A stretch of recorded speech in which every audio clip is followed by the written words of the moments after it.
Bonjour à tous, soyez les bienvenus dans le Journal de l'Afrique. Voici les titres. Comment sortir de l'impasse politique en République démocratique du Congo? La communauté internationale s'alarme du retard pris dans la mise en œuvre de l'accord de la Saint-Sylvestre. La majorité présidentielle et le rassemblement de l'opposition se rejettent par ailleurs la responsabilité concernant le rapatriement de la dépouille de l'opposant historique Étienne Tshisekedi. Nous évoquerons toutes ces questions avec notre invité, Léonard Sheoki-Tundu, ministre des Affaires étrangères. À la une également, près de 500 migrants ont forcé la frontière entre l'Espagne et le Maroc. Ils sont entrés dans l'enclave de Ceuta où ils ont été pris en charge par la Croix-Rouge. Les autorités marocaines menacent de ne plus contrôler les flux migratoires si un différend agricole avec l'Union européenne n'est pas réglé. Et puis à la fin de ce journal, nous partirons en voyage culinaire à la découverte des saveurs algériennes. Algérie gourmande, c'est le titre du livre d'Ourida Nekash, un ouvrage illustré par Claire et Renaud Marca. De quoi vous donner, vous verrez, l'eau à la bouche. Mais d'abord, en République démocratique du Congo, pouvoir et opposition avaient amorcé une sortie de crise politique. L'accord de la Saint-Sylvestre avait été négocié sous la médiation de la CENCO, la conférence épiscopale. Mais le chemin de la réconciliation est long et difficile. De nombreux points de blocage demeurent. L'accord n'est toujours pas appliqué. Il a même été stoppé net depuis la mort de l'opposant historique Étienne Tshisekedi. Le rapatriement de sa dépouille est aussi au cœur des discussions. Alors, quand sera rapatriée la dépouille d'Étienne Tshisekedi? Comment sortir de l'impasse politique? Qui sera le Premier ministre lors de la transition? Les élections législatives et surtout présidentielles prévues pour la fin 2017 pourront-elles être organisées? On en parle avec Léonard Sheoki-Tundu. Bienvenue. Bonsoir. Bonsoir, merci.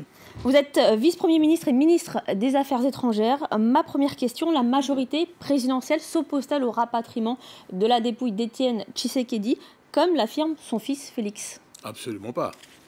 Pas du tout. Ce serait quand même inattendu de la part du gouvernement de la République démocratique du Congo. Donc, bien au contraire, ce que nous voulons, c'est que la dépouille mortelle soit rapatriée le plus rapidement possible et qu'on enterre cette grande personnalité avec tous les honneurs dus à son rang. C'est ce que nous attendons. Mais maintenant, c'est la famille, effectivement, qui bloque.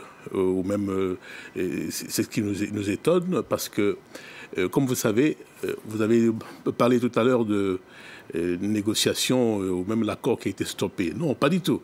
L'accord du 31 décembre dernier a prévu qu'il y ait un arrangement particulier pour sa mise en œuvre. Donc, cet arrangement particulier comportait les modalités d'application. Et nous avions réglé le premier problème, celui de savoir la mise en œuvre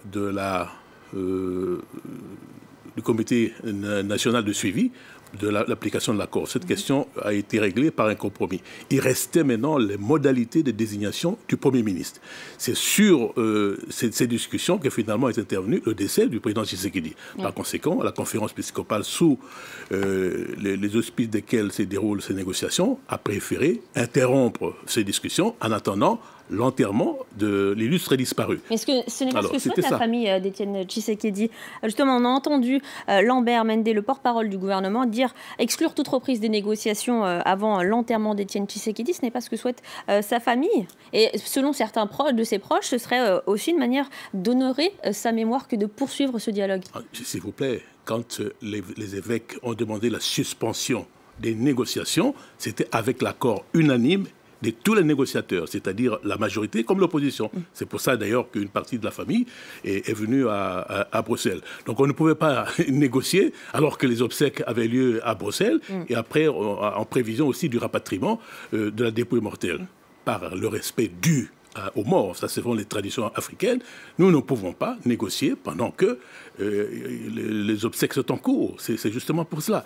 Alors, les raisons pour lesquelles on a suspendu les négociations n'ont pas encore disparu et on voudrait reprendre ces négociations, ce n'est pas normal. Mais en tout cas, ça, c'est pas la majorité. Qu'est-ce qui bloque aujourd'hui concrètement à la mise en œuvre de Il n'y a rien qui est bloqué. Aujourd'hui, ce que nous attendons, c'est que la dépouille mortelle revienne à Kinshasa, qu'on enterre l'illustre disparu et après que les négociations reprennent. Aujourd'hui, on a entendu Félix Tshisekedi, pardonnez-moi, on a entendu Félix Tshisekedi dire qu'il faut nommer un Premier ministre. Lui est favori. S'il est désigné officiellement comme le candidat du Rassemblement de l'opposition, est-ce que ce sera également le choix du président Kabila? Et quand sera-t-il nommé? Non, mais écoutez, pour désigner le Premier ministre, encore faudrait-il qu'on conclue l'arrangement particulier. C'est dans l'arrangement particulier qu'il y a les modalités d'application de l'accord. Donc on ne peut pas nommer le Premier ministre alors que l'arrangement particulier n'est pas encore réglé. C'est ça la question, il faut suivre la procédure. On ne peut pas dire les choses et son contraire. C'est l'accord lui-même que nous avons conclu ensemble qui prévoit que pour ces modalités d'application, il faut un arrangement particulier. Cet arrangement particulier, on n'a pas réglé parce que la première question, c'était le Conseil national de suivi, ensuite les modalités de la désignation du Premier ministre, mais c'est sur la discussion sur les modalités que finalement le président Tshisekedi est décédé. Monsieur le ministre, Moïse Katumbi entend rentrer à Kinshasa avec la dépouille d'Étienne Tshisekedi. S'il rentre à Kinshasa, est-ce qu'il sera immédiatement appréhendé ou laissé libre le temps des investigations? Je rappelle qu'il est mis en cause dans une affaire de spoliation immobilière. Et est-ce que vous êtes opposé à son retour? Non, mais poser la question, c'est y répondre. Et il est maintenant sur une procédure judiciaire. Alors, s'il rentre à Kinshasa, il aura affaire avec la justice. C'est ça. Moi, je respecte l'indépendance de la justice. Et ça, dire cela, je ne veux pas interférer dans le déroulement de la justice, ni voir le bien fondé ou non de ce qui lui est reproché. Mais tout ce que je sais, c'est qu'il y a une procédure judiciaire engagée contre lui. Donc, s'il rentre, il assume les conséquences. Monsieur le ministre, on est pris par le temps, très rapidement. Est-ce que toutes les conditions sont réunies pour que l'élection présidentielle se tienne à la fin de l'année 2017? Je vous assure que le processus pour l'organisation des élections est en cours.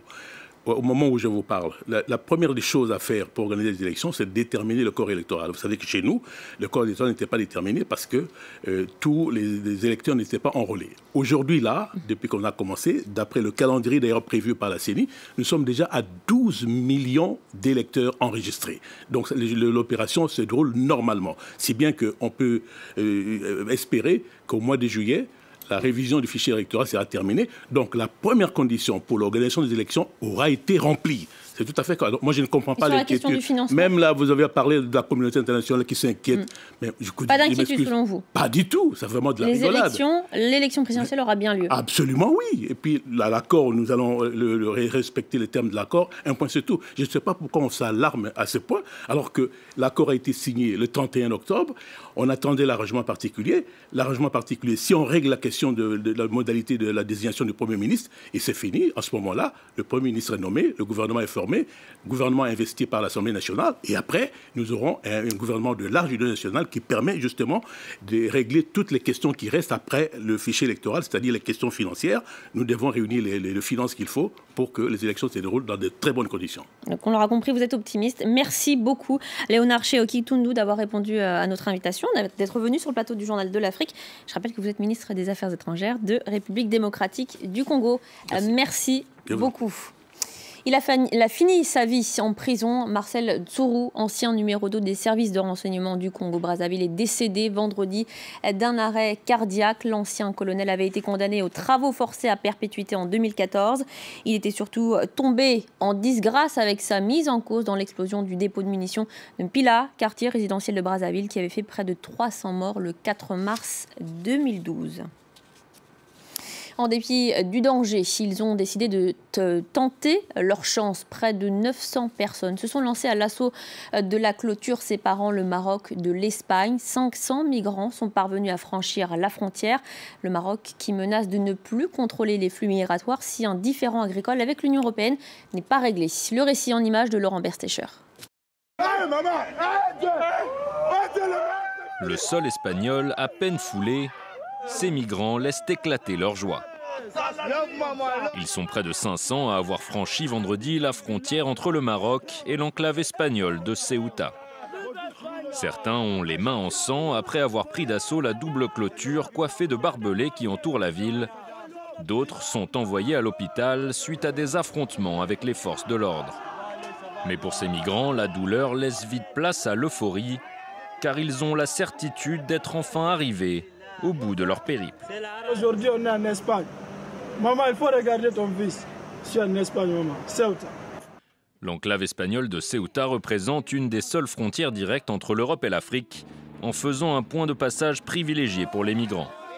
Chaque année, ils sont des milliers à tenter de franchir l'imposante barrière de 8 km de long, mais la plupart sont généralement interceptés par la police et reconduits à la frontière. En décembre dernier, plus de 1000 personnes avaient tenté de forcer le passage. Seuls 2 d'entre eux y étaient parvenus. Allez, partons à présent à la découverte du terroir algérien. Ils sont 3 amis et ils ont décidé de nous proposer un road trip gourmand d'Oran à Gardaïa. Algérie gourmande, c'est le titre de cet ouvrage publié aux éditions La Martinière. Ourida Nekache, Claire Marca, bienvenue. Bonsoir. Vous avez, Claire Marca, avec Renaud Marca, illustré ce livre. Avec les bonnes recettes d'Ourida Nekache. Ce livre, c'est plus qu'un simple recueil de recettes, c'est surtout l'histoire d'une amitié. Comment est née cette idée? En fait, c'est une idée qui est née du partage et de l'amour du partage autour de plusieurs repas avec Claire et Renaud Marca, qui sont venus plusieurs fois en Algérie. Et donc, on avait envie de concrétiser un petit peu ces recettes et ces plats partagés à Oran, chez moi, à travers un ouvrage qui serait connu en Occident, en France, et plus et affinité. Claire Marca, vous avez simplement illustré ou fait ces recettes aussi? Est-ce que vous avez testé ces recettes? Est-ce qu'elles sont faciles à faire? Alors, on a fait un petit peu tout. C'est-à-dire que moi, j'ai écrit des textes. J'ai consigné les recettes d'Ourida qu'elle a héritées de sa maman. Renaud a fait, donc mon mari a fait les dessins et les photos. Donc, c'est vraiment un travail à 6 mains. Et effectivement, on a voyagé ensemble un petit peu partout en Algérie pour d'abord recueillir ces recettes et ensuite aller à la rencontre de femmes et d'hommes qui sont des cuisinières, des producteurs un petit peu. C'est pas qu'un livre de recettes en fait, c'est vraiment un livre de... C'est à mi-chemin entre le récit de voyage et le livre de cuisine. Et les recettes, on a voulu qu'elles soient faciles, accessibles à tous et qui plus est avec des épices et des ingrédients qu'on pouvait facilement aussi trouver chez nous, pas uniquement en Algérie. Oui, hein, le livre est ponctué de nombreuses petites anecdotes, de proverbes, d'humour. On parle assez peu finalement de cuisine algérienne au sein du Maghreb. On parle beaucoup plus de la cuisine marocaine plus que de la cuisine algérienne et tunisienne. Qu'est-ce qui fait cette spécificité de la cuisine algérienne? D'abord parce qu'elle est très variée, d'une région à une autre, d'une ville à une autre. C'est vraiment une cuisine très riche. Le même plat est décliné en plusieurs recettes selon la région. Et surtout, c'est qu'elle est méconnue alors qu'on est si proche. C'est un peu... proche mais lointain, et l'Algérie est toute proche et la cuisine est méconnue. C'est vrai que le Maroc, de par l'ouverture, la cuisine est plus connue, mais on a espéré à travers ce livre-là, ces voyages, cette culture, cette histoire partagée, vraiment faire connaître cette gastronomie et cette cuisine familiale, mais aussi gastronomique, parce qu'il y a des plats très raffinés, très simples et très raffinés, et on voulait vraiment les faire connaître en France et sent un peu l'influence des autres pays, justement de la Tunisie. Il y a pas mal de recettes avec de l'harissa. C'est pas que en fait, c'est maghrébin, donc on a, selon qu'on soit à l'est, c'est une cuisine plus ou moins imprégnée de la cuisine tunisienne, à l'ouest marocaine, mais au fait c'est ça le Maghreb, mais c'est une cuisine vraiment particulièrement algérienne, avec toute sa richesse, toute sa culture, héritée de son histoire et de sa culture. Et c'est ça qu'on a voulu relever. En fait, il y a un socle commun, effectivement, qui est le socle berbère à ces 3 pays-là, de l'Afrique du nord de l'Afrique. Et puis après, il y a eu des influences françaises, ottomanes et espagnoles en Algérie, effectivement, qui ont donné cette spécificité et ce caractère qui fait que ça la distingue bien de ses 2 autres voisins. Alors, je vous propose un petit quiz à toutes les deux. Un plat pour un dîner romantique, quelle recette on pourrait choisir? Un dîner romantique, ce serait un méchoui par rapport aux hommes algériens. La viande très, très carnivore. Un plat pour remonter le moral. Un plat pour remonter, un plat sucré, alors un tagine halou. Tagine halou accompagné de sefa généralement. Un plat pour se faire pardonner. Un dessert alors. Et un dernier plat pour retenir l'être aimé. Pour retenir l'être aimé, un méchoui. Une bonne felfla, des bons poivrons grillés avec grillades, Bon, je vais m'y mettre alors. Merci beaucoup. Merci, on est pris par le temps. Je suis vraiment désolée. Il n'y a pas de souci, mais que de l'amour dans tout ça, beaucoup d'amour dans tout ça. Voilà, Algérie gourmande aux éditions La Martinière. Voilà, c'est la fin du Journal de l'Afrique. Merci de votre fidélité. Tout de suite, la suite de Paris Direct.